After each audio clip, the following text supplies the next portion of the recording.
عباس کا شاہ کا تعزیہ سجایا جا رہا ہے، علم عباس کا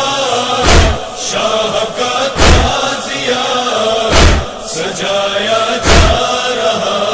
ہے۔ نشان ادر جوادی کے بھی اعتبار سے اور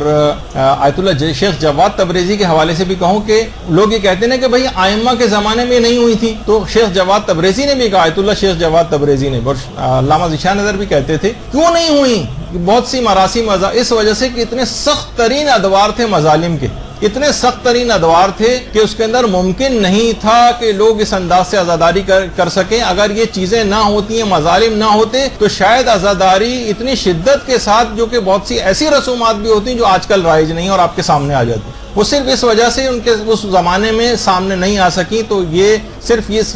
وہ چیزیں کہ جو شریعت سے متصادم ہوں، وہ رسمیں کہ جو حرام ہوں، جن کے متعلق علماء اور مراجع نے اپنے فتاوی کے اندر اظہار کیا ہوا، ان کو چھوڑ کر جو مباح اور جائز رسمیں ہیں، وہ انشاءاللہ اس کو میں اپنے مقام پر، جب وہ فقہ عزاداری کے موضوع پر اگر کوئی کلاس ہوئی تو اس کے اندر جو ہے وہ بیان کی جائے گی۔ اس کے اندر جتنی بھی آماری آتی ہیں، تابوت آتے ہیں، علام و تعزیہ آتے ہیں، لوگ عام بہت سے آج کل نوجوان بھی یہ ہو گیا کہ ان کا احترام نہیں کر رہے ہیں۔ دیکھیے تمام چیزیں اپنے نسبت کی وجہ سے احترام ان کا ہوتا ہے۔ آپ دیکھتی ہیں کہ عید مبارک کے جو نوٹ ہوتے ہیں، تو عید پہ بچے، ان پہ قائد اعظم کی تصویر بھی بنی ہوتی ہے، 100 کا نوٹ کا عدد بھی لکھا ہوتا ہے، بالکل اس جیسے ہوتے ہیں، لیکن وہ بازار میں کیوں نہیں چلتا؟ کیونکہ حکومت کے ساتھ اس کی نسبت نہیں ہوتی۔ حکومت اگر اسی نوٹ کو اپنی نسبت دے دے، اب وہی جس پہ قائد اعظم کی تصویر اور اسی پر 100 کا نوٹ لکھا ہو، وہ بازار میں چلنے لگتا ہے، اور اپنا اعتبار اگر اٹھا لے تو وہی چیز کاغذ کا ٹکڑا بن جاتی ہے۔ مثلا کتنے US ڈالر جو ہیں کچھ سنوں کے ایسے ہیں کہ جو کہ حکومت امریکہ جو ہے اس کو نہیں مانتی، تو وہ سن کا اگر خاص ڈالر آپ مارکیٹ میں لے کے جائیں گے تو اس کو ایکسیپٹ نہیں کیا جاتا۔ اس نے حکومت نے اعتبار اٹھا لیا، نسبتوں سے چیزیں چلتی ہیں۔ بہت سے لوگ کہتے ہیں جناب یہ تابوت، اماری اور یہ سب کچھ یہ مجسمے میں آتا ہے اور مجسمے کو اسلام نے حرام قرار دیا۔ تو دیکھیے مجسمہ غیر زیرو ہیں، ان کا مجسمہ بنانا جائز، لیکن جو کہ زیرو ہوتا ہے اس کا بنانا حرام ہوتا ہے۔ حتیٰ کہ جو روزوں کی شبیہ بن رہی ان پہ بھی اعتراض نہ کریں، مباح چیزیں جو روزوں کی شبیہ، باقاعدہ آیت اللہ شیخ جواد تبریزی سے پوچھا گیا کہ جو ائمہ کے روزوں کی شبیہ مختلف ملکوں کے اندر بنائی جانے لگی، ان کے احترام کا کیا مسئلہ ہے؟ انہوں نے کہا وہی احترام ہے کہ اصل میں ذریعہ امام کا جو اپنی اصل جو جگہ پہ جو ذریعہ قائم ہے اس کا جو احترام ہے وہی ان کا احترام ہے، یعنی ان کی بھی آپ توہین نہیں کر سکتے، ان کا مذاق نہیں اڑا سکتے کہ آج کل یہ اس طرح سے ہونے لگا۔ تو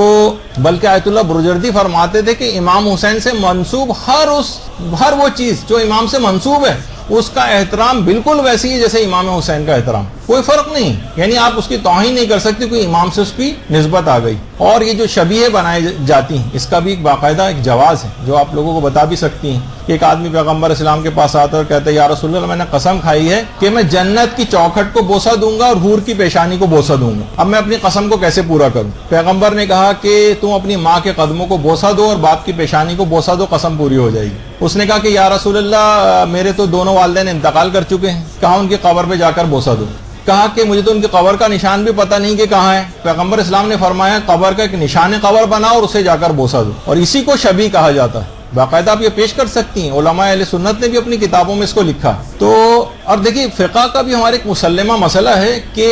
نظر اور قسم جو کھائی جاتی ہے نا اس کا شرعی رجحان رکھنا ضروری ہے، یعنی رجحان شرعی اس میں ہونا چاہیے، اور اگر رجحان شرعی نہیں ہے تو وہ قسم ساقط ہو جاتی ہے، ناقابل۔ اگر ایسا ہوتا کہ اس میں شرعی رجحان نہ ہوتا شبیہ بنانے میں تو پیغمبر کبھی بھی اس کو کہہ دیتے کہ یہ قسم ناقابل عمل ہے اور یہ ساقط ہو جاتی، اس کے ناقابل عمل ہونے کا پیغمبر حکم فرما دیتے، لیکن نشان قبر کو بوسہ دینے کا حکم فرمایا، اس سے شبیہ بنانے کا جواز ثابت ہوتا ہے۔ اور یہی وجہ ہے کہ حضرت ام البنین سلام اللہ علیہا جو انتظار کرتی رہتی تھی کب، کیونکہ ام البنین واقع کربلا میں موجود نہیں تھی، وہ مدینہ ہی میں تھی، اور جس وقت اطلاع آئی تھی کہ ان کے سارے بیٹے جو ہیں امام حسین پر شہید ہو گئے تو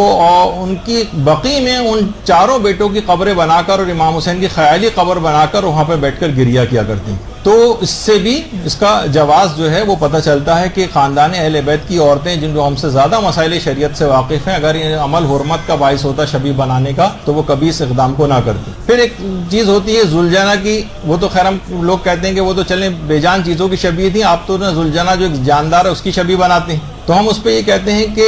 جاندار کی شبیہ بھی اس انداز کی بنانا کہ پیغمبر اسلام سے جب فرمائش کی تھی بچوں نے، امام حسن اور حسین نے، تو ان کے تقاضے پر پیغمبر اسلام جو ہے ناقہ بنے تھے، یعنی ناقے کی شبی بنے تھے. باقاعدہ جو مسجد غمامہ ہے مدینے میں، مسجد غمامہ، اس میں پیغمبر یعنی جہاں پر ایک تو نماز استسقاء کی سلسلے کی جو روایت ہے، یا نجاشی کے لیے جو پیغمبر نے نماز پڑھائی تھی تو اسی مقام پر پڑھائی تھی، مسجد غمامہ. اسی مسجد کے اندر یہ واقعہ پیش آیا تھا کہ پیغمبر اسلام نے بچوں کو ناقہ بن کے اس کی شبی بنے تھے اور ہاتھ پاؤں سے چل کے بھی دکھایا تھا. تو جب اصحاب پیغمبر نے کہ بچوں کو کہا کہ کتنی بہترین سواری ہے بچوں تمہاری، مبارک ہو تمہیں، تو پیغمبر نے فرمایا تھا کہ سواری کو نہ دیکھو بلکہ دیکھو کہ سوار کس قدر باعظمت ہے. یعنی جاندار کی شبی بننا پیغمبر نے خود شبی بن کر دکھایا. تو یہ مسجد غمامہ جب یہاں پر فضائل بیان ہوتے ہیں تو اسی وقت وہاں پر آ جاتے ہیں اور لوگوں کو روکتے ہیں علماء کو کہ یہاں پر یہ فضائل وغیرہ نہ بتائیں، ان کو ہٹایا جاتا ہے وہاں سے. اچھا، اس کے بعد ایک اور بڑی اچھی مثال ہے اس کی. جبریل جو تھے وہ داہیہ کلبی کی شکل میں پیغمبر اس کی شبی بن کر پیغمبر کی خدمت میں آتے تھے. جاندار کی شبی بننے کی بڑی اچھی مثال. دیکھیے داہیہ کلبی. اچھا ایک بات اور بتا دیجئے، ایک ہیں وہاب کلبی جو جن کا واقعہ کربلا میں ذکر ہے، جو عیسائی تھے اور ان کی بیوی، اور وہ عیسائی سے مسلمان ہوئے تھے، اس کے بعد واقعہ کربلا میں وہاب کلبی لڑکے شہید ہوئے. وہ وہاب کلبی پیغمبر کی خدمت میں جبریل کو جب آنا ہوتا تھا تو جس انسان کی شکل میں وہ آتے تھے وہ داہیہ کلبی ہیں، جس کو لوگ واہیہ کلبی کہتے ہیں. وہ واہیہ نہیں ہے، وہ داہیہ ہے. وہ شاید لکھنے میں ایسا لگتا ہے تو وہ واہیہ کلبی کے نام سے مشہور ہوگا، ورنہ داہیہ کلبی. داہیہ کلبی پیغمبر اسلام کے بعض روایتوں کے مطابق دودھ شریک بھائی بھی تھے اور بے انتہا خوبصورت تھے. تو جبریل ان کی شکل میں آتے تھے. داہیہ کلبی کے متعلق ایران کے اندر کہا جاتا ہے کہ ان کی قبر مبارک وہاں پر ہے، اور کچھ لوگ دمشق میں بھی کہتے ہیں کہ ان کی قبر مبارک وہاں پہ، لیکن ایران میں باقاعدہ ان کی قبر پر ایک ذریعہ وغیرہ بھی قائم ہے. تو علماء نے کہا کہ معصوم دیکھیے خواہ نبی مرسل ہو یا امام ہو یا کوئی معصوم فرشتہ ہو، کبھی غیر شرعی کام نہیں کر سکتا. اگر شبی بننا یا شبی اس انداز کی بنانا یہ اگر ناجائز کام ہوتا تو کبھی بھی فرشتہ جو ہے جبرائیل وہ داہیہ کلبی کی شبی بن کے نہ آتا. تو بہرحال یہ لوگوں کے دماغوں میں شکوک و شبہات آج کل ہیں. نوجوان بچے سوال کر رہے ہیں، انٹرنیٹ پہ لوگوں کے ساتھ انٹریکشن میں ان کے دماغوں میں سوال پیدا ہوتے ہیں، تو چھوٹی چھوٹی یہ چیزیں بھی سامنے آ جائیں.